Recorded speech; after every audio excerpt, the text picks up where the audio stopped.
मंगलम भगवान विष्णु मंगलम गरुड़ध्वज मंगलम पुंडरीकाक्षो मंगलायतनो हरि। जय श्री कृष्णा।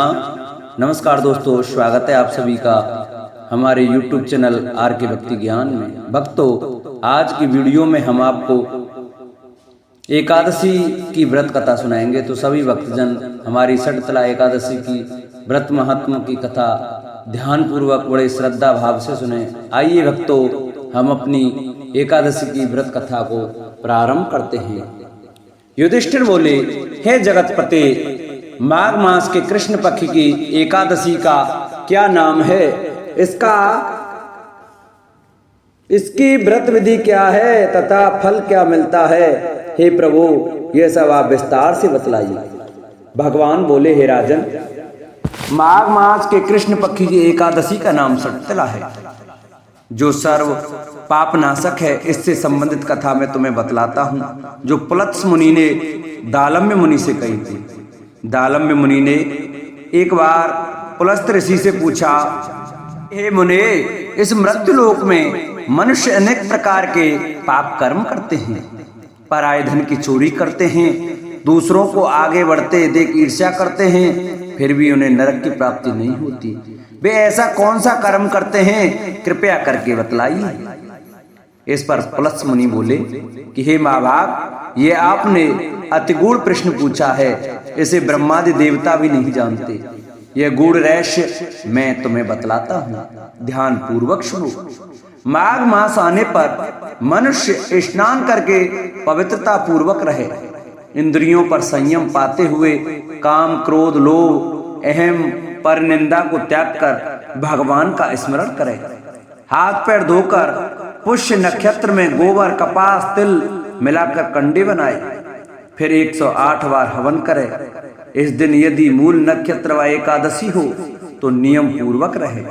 इसके लिए विधान यह है कि पवित्रता पूर्वक भगवान विष्णु का पूजन करे। त्रुटि होने पर भगवान श्री कृष्ण के नाम का उच्चारण करे तथा रात्रि में जागरण व होम करे। चंदन कपूर अर्गजा नैवेद्य आदि सामग्री से शंख चक्र गदाधारी भगवान हरि का पूजन करे। फिर श्री कृष्ण बोलकर सीताफल नारियल या बिजौरे फल या सुपारी से पूजन व अर्घ दान करे।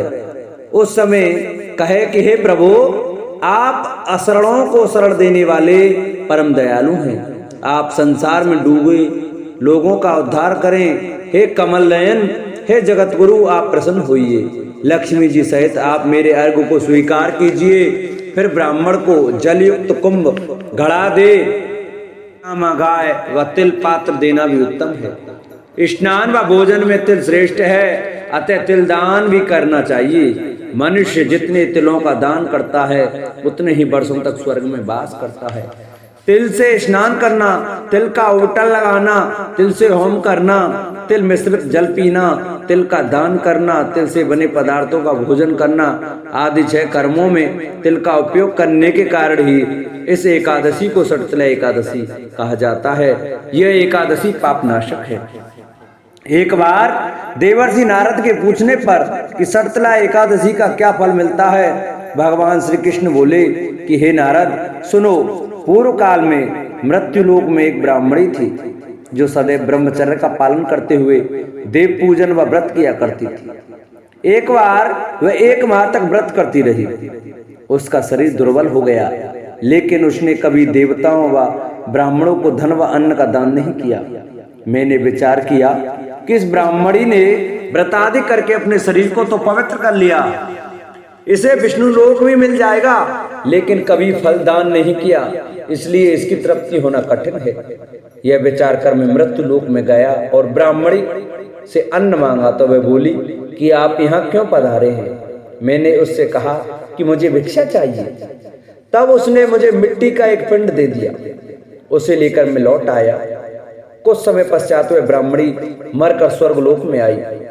मिट्टी के पिंड के प्रभाव से उसे एक घर मिला जो अन्न व धन से रहित था। हे नारद, वह ब्राह्मणी मेरे पास आई और बोली कि प्रभु, मैंने अनेक व्रत पूजन आदि किए हैं, फिर भी मेरा घर वस्तुओं से रहित है। तब मैंने उससे कहा कि हे ब्राह्मणी, तुम अपने घर जाओ और देव स्त्रियां जब तुम्हें देखने आए तब उनसे शर्तला एकादशी का पुण्य व विधि सुन लेने के बाद ही दरवाजा खोलना। फिर वे ब्राह्मणी घर गई तो देव स्त्रियां आकर दरवाजा खुलवाने लगी। तब ब्राह्मणी बोली कि यदि आप मुझे देखने आई हैं तो शर्तला एकादशी का महात्म सुनाइए। उनमें से एक स्त्री ने शर्तला एकादशी का महात्म सुना दिया। तब ब्राह्मणी ने दरवाजा खोला। उस समय देव स्त्रियों ने उसे अन्य सभी स्त्रियों से बिल्कुल अलग पाया। ब्राह्मणी ने भी देव स्त्रियों के कहे अनुसार शर्तला एकादशी का व्रत किया। व्रत के प्रभाव से उसका घर धन दान से भर गया। इस प्रकार शर्तला एकादशी का व्रत करने से बुढ़िया को बड़ा ही सुंदर रूप मिला। इस प्रकार शर्तला एकादशी का व्रत करने से आयु बढ़ती है, स्वस्थता रहती है तथा दरिद्रता और मनुष्य के प्राय सभी पापों का नाश हो जाता है। एक बार एक राज्य में एक राजा रहा करता था। राजा बहुत ही बुद्धिमान और बलशाली था। राजा सदैव अपनी प्रजा का बहुत अच्छे से ध्यान रखता था। प्रजा भी अपने राजा को बहुत पसंद करती थी। राजा की 2 बेटियां थीं। राजा अपनी दोनों बेटियों से बहुत प्रेम करता था। राजा की छोटी बेटी देखने में बहुत सुंदर और आकर्षण थी और राजा की बड़ी बेटी छोटी बेटी के मुकाबले थोड़ा कम सुंदर थी। राजा की छोटी बेटी 11 माता की पूजा किया करती थी और सभी लोग राजा की छोटी बेटी से बहुत प्रेम करते थे और बहुत प्रशंसा किया करते थे। राजा भी अपनी छोटी बेटी को बड़ी बेटी से अधिक प्रेम करता था, जिस कारण राजा की बड़ी बेटी को अपनी छोटी बहन से बहुत नफरत होने लगी थी। राजा की दोनों बेटियां जब बड़ी हो गईं, तब एक पड़ोसी राज्य में रहने वाला राजकुमार राजा की बड़ी बेटी के लिए रिश्ता लेकर आया। लेकिन जैसे ही उस राजकुमार की नजर राजा की छोटी बेटी पर पड़ी तो वह राजकुमार राजा की छोटी बेटी पर आकर्षण हो गया और उससे पहली नजर में प्रेम कर बैठा। उस राजकुमार ने राजा की बड़ी बेटी के साथ विवाह करने से मना कर दिया और उसने राजा से कहा कि राजा, मैं आपकी छोटी बेटी से विवाह करना चाहता हूँ। जिसके बाद राजा की बड़ी बेटी ये देखकर अपनी छोटी बहन से बहुत क्रोधित हो गई और राजा की बड़ी बेटी ने अपनी छोटी बहन को अपना सबसे बड़ा दुश्मन मान लिया। राजा की बड़ी बेटी ने अपनी छोटी बहन से बदला लेने का निर्णय लिया, जिसके लिए उसने अपनी छोटी बहन को जान से मारने का प्लान बनाया। राजा की बड़ी बेटी ने अपनी छोटी बहन को मारने के लिए सबसे पहले एक लड्डू में जहर मिलाकर अपनी छोटी बहन को दे दिया और उसको लड्डू खाने के लिए कहा। लेकिन लड्डू खाने के बाद भी छोटी बहन को कुछ नहीं हुआ। बड़ी बहन यह देखकर बहुत आश्चर्यचकित हो गई, लेकिन बड़ी बहन ने हार नहीं मानी और उसने जब रात में छोटी बहन अपने कमरे में सो रही थी तब एक मटके से सांप रखकर उसमें कमरे में छोड़ दिया।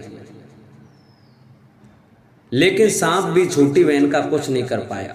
जिसके बाद बड़ी बहन ने अपनी छोटी बहन से कहा कि चलो हम लोग कुएं में से पानी भरकर लाते हैं, जिसके लिए वे अपनी छोटी बहन को पानी भरने के बहाने कुएं के पास ले गई और उसने अपनी छोटी बहन को कुएं में धक्का दे दिया।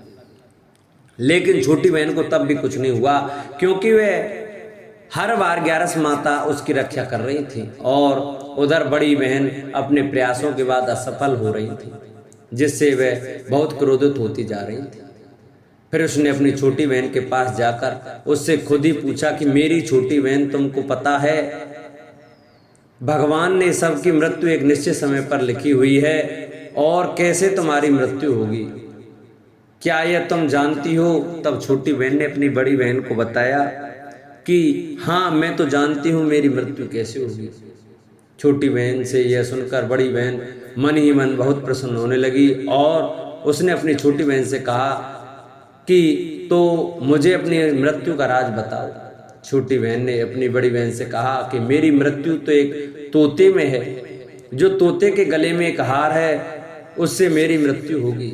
जब तक कोई भी व्यक्ति तोते को मारकर वह हार अपने गले में पहनेगा तो मैं मूर्छित हो जाऊंगी और जैसे ही उस हार को अपने गले से उतारेगा तो मैं वापस से जीवित हो जाऊंगी।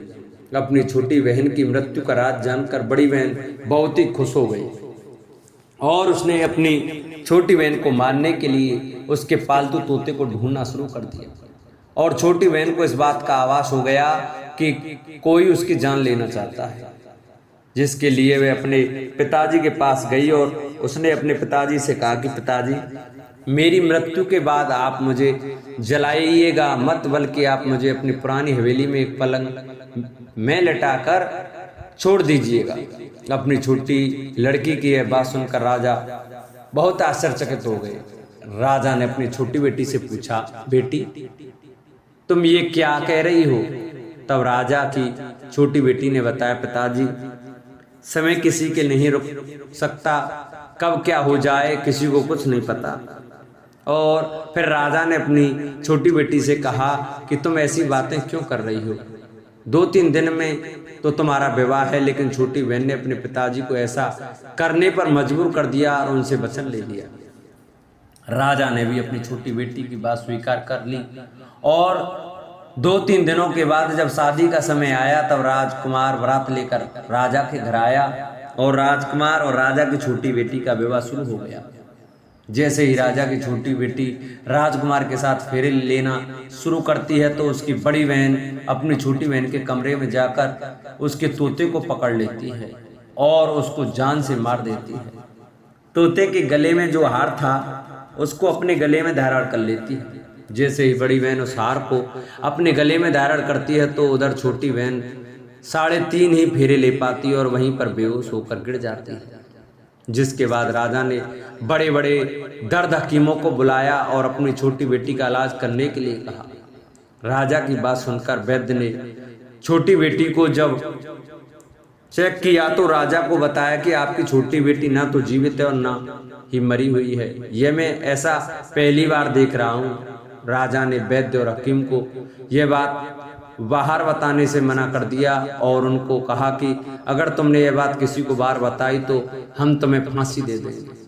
राजा ने अपनी छोटी बेटी को पुराने महल में जाकर एक पलंग में लिटा दिया और वहां पर कुछ सैनिकों को तैनात कर दिया। वापस अपने महल पर आ गया। राजा की बड़ी बेटी अपने पिताजी के पास आई और कहने लगे कि पिताजी, अगर यह शादी संपन्न नहीं हुई हो तो आपकी इज्जत का क्या होगा? आप कहें तो मैं आपकी इज्जत बचाने के लिए राजकुमार से शादी करने के लिए तैयार हूँ। जिसके बाद राजा ने अपनी बड़ी बेटी की बात मान ली और राजा ने बड़ी बेटी को छोटी बेटी के कपड़े पहनाकर मंडप पर भेज दिया। लेकिन राजकुमार यह जान गया कि यह राजा की छोटी बेटी नहीं है, बल्कि यह राजा की बड़ी बेटी है। लेकिन जब राजकुमार ने शादी करने से मना कर दिया तो सभी लोगों ने राजकुमार को विवश करके राजा की बड़ी बेटी से बचे हुए फेरों को संपन्न करा दिया और विवाह करवा दिया। जिसके बाद राजकुमार राजा की बड़ी बेटी को अपने महल ले गया। राजकुमार राजा की बड़ी बेटी से ना तो बात करता था, नहीं उसको पसंद करता था और ना ही उसके आसपास भटकता था। और राजकुमार ने यह फैसला ले लिया कि वह अपनी प्रेमिका को ढूंढ कर रहेगा और यह जानकर रहेगा कि उसके साथ हुआ क्या है। एक दिन राजकुमार अपने घोड़े पर सवार होकर राजा के पुराने महल के पास पहुंच गया, जहां पर उसने कुछ सैनिकों को देखा। महल के पास पहुंचकर राजकुमार ने जब महल को ध्यान से देखा तो वह समझ गया कि यह तो हमारे ससुर जी का महल है। तब राजकुमार ने सैनिकों से पूछा, तुम लोग यहाँ क्या कर रहे हो और इस महल के अंदर पलंग में कौन लेटा है? जिसके बाद सैनिकों ने बताया कि यहाँ पर राजा की छोटी बेटी लेटी है। यह सुनकर राजकुमार बहुत प्रसन्न हो गया और वह तुरंत अपनी प्रेमिका के पास पहुंच गया और उसकी सेवा करने लगा। जैसे ही रात हुई तो राजा की छोटी बेटी उठकर खड़ी हो गई। राजकुमार यह देखकर बहुत खुश हो गया और उसने अपनी प्रेमिका से पूछा कि तुम यहाँ क्या कर रही हो? तुम मेरे साथ मेरे घर चलो।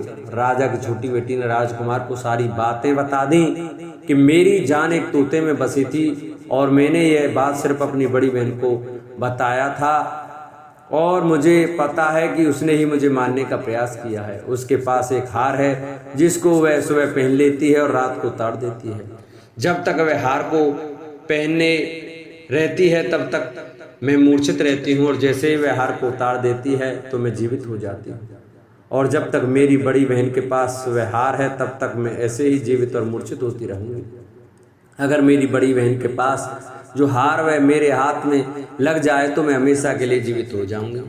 राजकुमार ये बात सुनकर राजा की छोटी बेटी के पास रहने का निर्णय ले लिया और उसने अपने बचे हुए सारे फेरे उस पलंग में लेटी राजकुमारी की छोटी बेटी के साथ ले लिए और अपना विवाह पूर्ण कर लिया और वहीं पर ही रहने लगा। देखते ही देखते कुछ समय में राजा की छोटी बेटी और राजकुमार की पत्नी पेट से हो गई। एक दिन राजकुमार को किसी काम से बाहर जाना पड़ा, तब छोटी बहन के पेट में बहुत तेज से दर्द होने लगा, जिसके बाद उसने ग्यारस माता का आह्वान किया। जिसके बाद वहां पर ग्यारस माता प्रकट हुई और उन्होंने अपने भक्तों के दर्द को दूर किया और एक पुत्र की प्राप्ति करवाई। और वहीं पर अचानक से राजकुमार भी आ गया। राजकुमार ने ग्यारस माता को देखा तो वह आश्चर्यचकित हो गया और उसने तुरंत माता को प्रणाम किया। और ग्यारस माता ने राजकुमार से कहा कि जब तुम्हारा